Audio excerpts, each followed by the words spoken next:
So taking you way back, in Dandora, just take us a little bit through how life used to be when you were growing up in Dandora.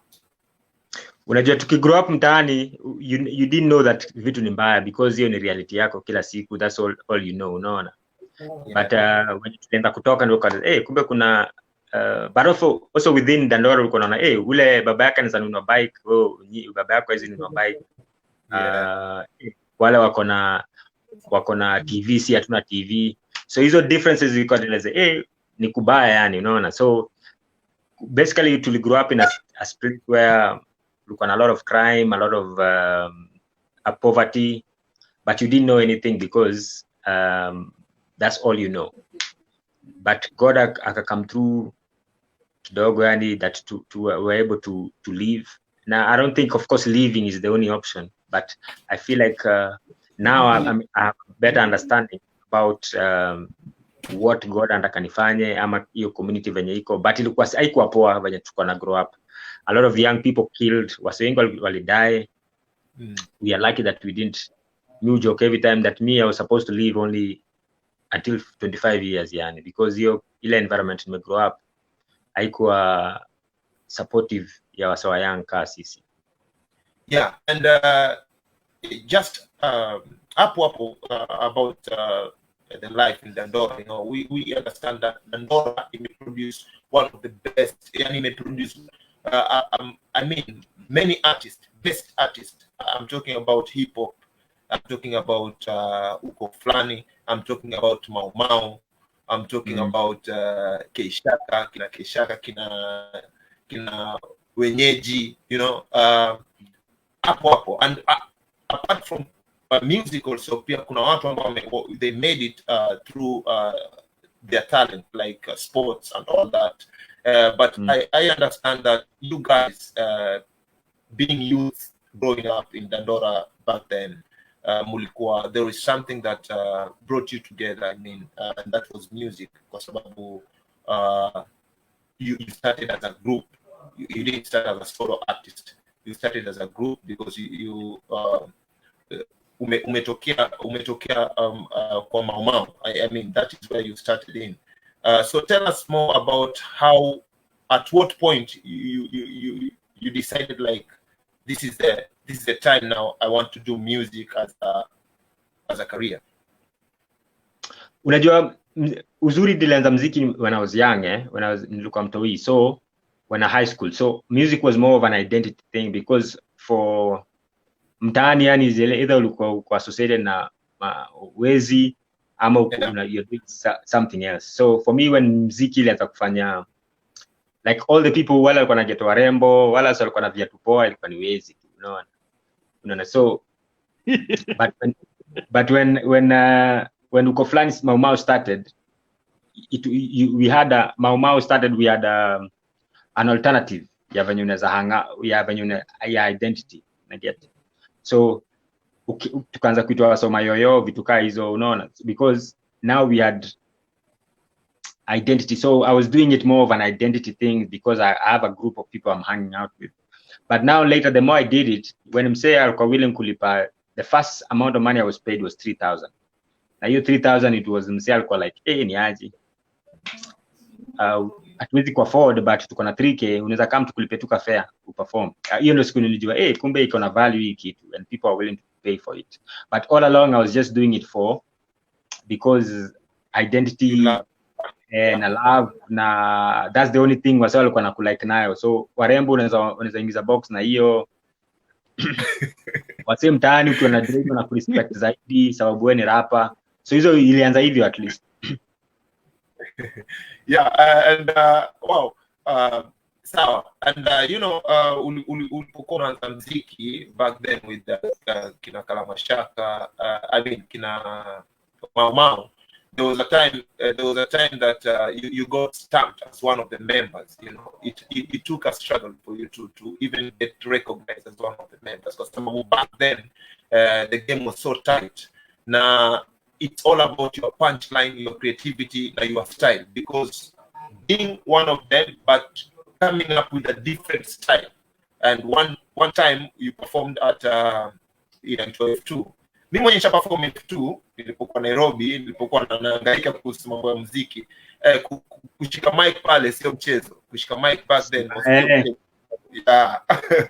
So nakumbuka uli perform, then after that one of the members wa Mau akwambia, now because you used to be with them, hang up with them, what they used to be your buddies, but ulikuwa bado hujapewa hiyo stamped authority kuambia kwamba Juliani, now you are one of our member, one of us. Like in a music, like in a team, there is that first 11. So unaweza kuwa mna train kwa training ground, but hauko selected in the first 11, but that day you were stamped. How was the feeling? Was that the point when you felt like sasa mimi nishafika muziki naweza kufanya and everything? How was the feeling? Tell us more about that. Hey, you're feeling, yes, this is how you're feeling, Juliani. Because hebu imagine mtu ule unaadmire sana anakuambia venye ana like kitu na do, unaona, so you're feeling, yani hawezi describe, because at all through I was just a mem, nilikuwa tu mtana hang out na wase, unaona, so na bangaiza tu nao, but the day Kamali kama kasema kuanzia leo wewe ni msoko, wewe ni Mau. Buda, hiyo siku hata unaweza tembea home kutoka tao mpaka unaweza tembea kutoka tao mpaka umesikia ni nani alisema alala viatu hiyo siku Jules kwambia hivyo na kama lala viatu, yani nakwambia kama because ni kama kuko knighted, unaona. Yeah. It's like being knighted, and mpaka sasa muambia say me I'm hip hop royalty, unaona, because akina Mau are the founders of the Kenyan urban culture, unaona. Yes. So mimi naambia mimi kama si king sahi bado, kama si king wa industry, at least mimi ni prince, unaona, because I was knighted by kama mwenyewe. So everybody else was uko fulani Mau because they were associated, but mimi niliambiwa wewe ni uko fulani kwanza leo, wewe ni uko fulani Mau. So hiyo feeling hawezi describe, brother, because it's especially for a young impressionable young man, yani hawezi express mse ni kama babako kukwambia ako proud of wewe. Hi master. Nice.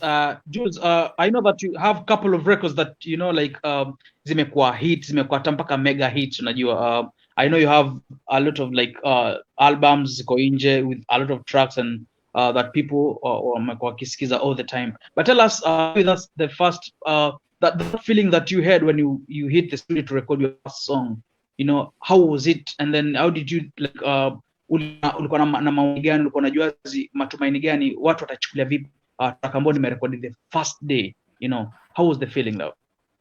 The first track I ever recorded was we recorded when wasa walikuwa na Zakana Kaa walikuwa na do Dandora LOVE. So the same day tuko na track nyingine it was ndio ilikuwa ni hardcore and ilikuwa Hurlingham. So inamaanisha tulichukua matukaa mbili kutoka Dandora to Tao and then Tao to Hurlingham, yani.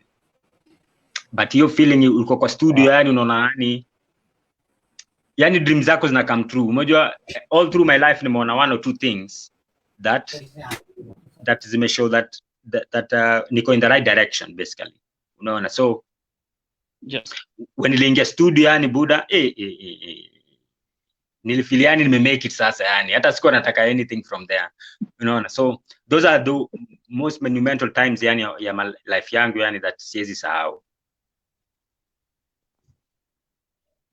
Awesome. I know that you have a long, you know, like a lot of activities that umepitia through katika life yako, and tukisema to dwell on that it will take a lot of time, because you know you've really come from far, and actually your life is a testimony already. Now everyone who is watching you, actually you really encourage them, because hata comments unaona vile zinapita, kila mtu, you know, anakubig up, anakusupport, anakupenda. So like now we've known that you've gone to studio, you've laid up your first record, imetoka, you know, all that hustle yote imekuwa mpaka right tufike mpaka mahali sasa hizi, you have a name right now, you know, cause nakumbuka all the times that imekuwa unafanya tu gospel all the time, cause I think you've been saved since 2005, right? Yeah. yeah, and then like gospel music, but at some point your music aiko like, yes, it's gospel, you're encouraging people and giving out messages, because I know all your tracks ni punchlines, you know, yani unavunja kila ukibwaga unavunja mstari, unavunja, you understand hiyo ni heshima, kitu ya kwanza, because you are writing and your lyrics that ni so deep, yani you take time to create, and hiyo si mchezo brother, that's talent already, because if it's punch after punch after punch, inaonyesha kwamba yani ni how much talented you are and how much you really like think, because everything you have to write now, you are really very poetic, na hiyo ni kitu poa sana, kwa sababu it really defines where you are right now in the game ama in the industry. So at some point, Jules, you stopped doing gospel music and now tried to do some social justice like tracks. Yeah. So what did you see for the community mpaka ukawa sasa right now, like you are singing this I would say like I will call it now like you're trying to sing, you're trying to rap songs with messages, you're trying to encourage people in the community. Which projects are you carrying on right now, and the challenges that you've been facing also? First of all, I don't think you wase always wanataka kuniweka kwa box ya gospel artist, but mimi naambia say mimi ni artist, so inamaanisha I document the times na document kenye na happen. So when vitu zinaendelea kwa mtaa and I see it, I talk about it. When vitu zinaendelea kwa maisha yangu and I talk about God, I talk about it. When naona vitu zinaenda poa pia I can talk about it. So kazi ya artist ni kudocument the times na kuinspire. So for me, I won't wasema kutaka kuniweka kwa box ya gospel artist, but mimi naona hata actually ukiangalia muziki yangu is not like gospel as such. Unaona, it's not like, because from the word go ilikuwa ya kukemea. So but social stuff basically started happening because ya background yangu ya Mau, because that's what they used to talk about, unaona. But projects zile nimedu, tulibai hao Dandora, tuka set up center huko, nimedu a lot na NGO work,